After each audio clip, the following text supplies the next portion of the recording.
Hello, welcome to Gemstone Tarot, where it's very windy and discombobulating. Valentine joins us. I don't know if she's windy, but she's not discombobulated, are you, sweetheart? She's very happy indeed. And I join you with I had a shower but I didn't wash my hair, which is mostly a kind of crystal tip situation of winginess. We've still got what my friend has endearingly called the elephant fart drill, which I thought was very good. But the chemical toilet has gone, which I feel is an advancement in terms of the evolution of the street. Kind of gave me the willies a bit, that. How are you doing anyway? Tell me all about it. All of the monthlies are finally up in a week where I was just behind with everything, so it felt like I was chasing my own tail. So you can now feast upon the playlist. That one wants to come up, so I'll let it. And check out all of your star signs and do hype them, do leave comments on them, do share them, etc. etc. Oof, oof, oof. Pew, pew, pew. Right, we're using... Where have you gone? Who am I? I've had one of those days where I've just like finished the 12 monthlies and then just gone into complete discombobulation. I know, we're using this one, the Bohemian Gothic Tarot, which is... Does it say who it's by?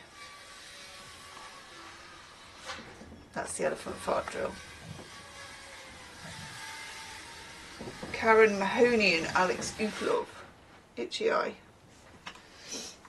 I've now become, it's like Stockholm Syndrome, I've now become accustomed, used to, and even, I don't know, in harmony with the drills. I can sleep through them.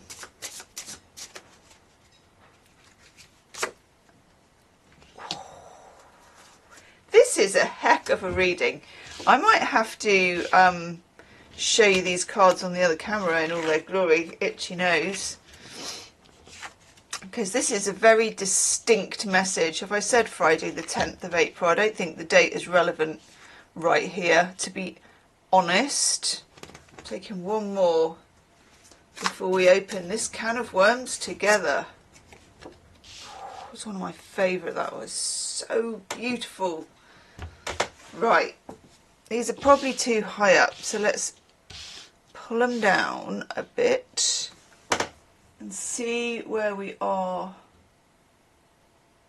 Oh, can you even see? They're so dark, these cards. They're so like inky blue. Oh, that's good. That's a bit better. I'll hold them up as well to the camera. Right, just look at this spooky bohemian gothicness. Right, even the Fool looks spooky in this deck. We've got the Fool and we've got I mean, is that, I was about to say full moon.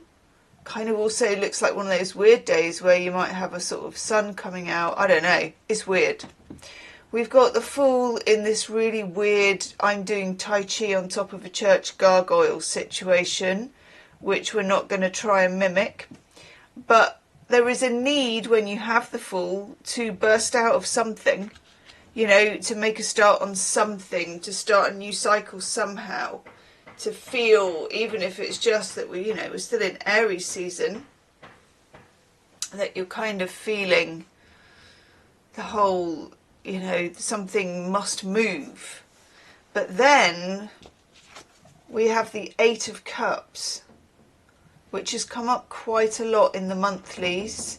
Saturn in Pisces, which it no longer is, thank the Lord. But it's an 8 and it's lessons learned against the emotion of a situation.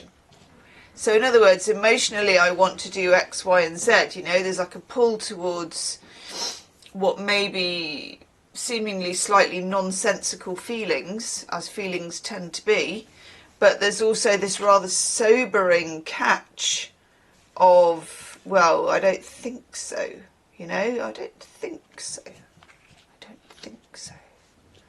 Then we have another 8. We remember that 8's a movement. 8 of Wands, which is Mercury and Sag. So lots, and that's why we've got, you see this sort of fire and brimstone. We're getting really into our gargoyles at this point. I do love a good gargoyle, don't know about you. Love me a good church and a good gargoyle. I think we should still do gargoyles on like modern new builds. Do you know, you'd be like, well, here, I've sketched out the horrible boxy houses that I'm going to build, and then page 2 are the gargoyles that I'm going to put on them. I would love that. Anyway, okay, so 8 of Wands, a conversation. It can be a communication. It's definitely a kind of a shift in something. The need to say something. The need to hear something, the need to be something. It's, oof, it's a shifty combination of shiftiness. And I say this because then we come on to this one, and we have the 7 of Swords. Of course we have the 7 of Swords. I mean, you could, I reckon if I'd have done a poll, you would have guessed that the next card would be the 7 of Swords. Because this just reeks of 7 of Swords.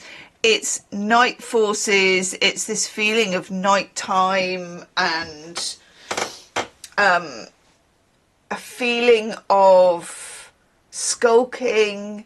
Even the Fool is not our normal in the daytime type creature. It's a nighttime fool.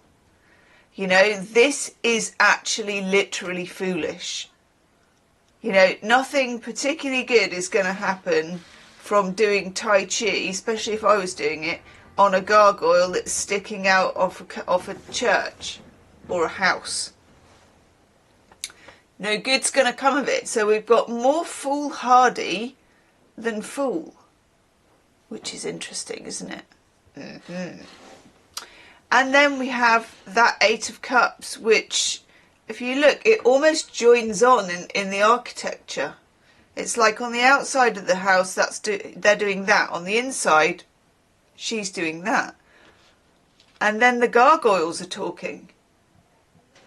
Told you it was going to be weird today. And then out here, this person is roaming the grounds, kind of demented and looking and not really thinking. You know, it's one of those, that's a crazy night, you know. It's a bit like The Hangover, you know, one of those films where everybody's out doing something in different places, but gothic styly. And then, and my God, this card is so beautiful. I absolutely adore, it's the whole reason I bought this deck, actually. Oh, God. Wheel of Fortune. That's the elephant drill. I just so want to go out there and just tell them to F off. Wheel of Fortune, I love the way they've captured the light in this one, the candle light. It's just, I don't know, it's just got that real fortune telling stone steps, you know, the young inquirer. I just love it. I absolutely love this card. I love the artwork in it. I love the feel of it. It's like it's definitely a gothic Wheel of Fortune. And of course, Fortuna, the Wheel of Fortune, is, oh God, let me just switch that off. How do I switch that off? Sorry about my ringtone, by the way. Okay. I finally put it onto, can I just say that that was not me that put that ringtone on. The boy put that on, and it's one of the guys from GTA. So he put that on my phone. Yeah, it's quite funky though, isn't it? But also quite shocking. Yeah, so we have the Wheel of Fortune, Fortuna, this feeling of bohemian, neither luck nor sorrow is what I'm getting as a channeled message. It's just this feeling of anything can happen. So I'm not saying you should be cautionary. I'm not saying, you know, cautious. I'm not saying, well, certainly don't be doing that. But there's this need to speak, this need to close, a need for closure. There's stuff going on in the background with the Seven of Swords, and then the Wheel of Fortune is kind of cranking the whole lot. Woof-a-doodle-doo. We got through it. We got through the GTA phone thing. We got through the elephant fart drill. We can get through anything. Leave me a comment. I'll see you tomorrow. Namaste.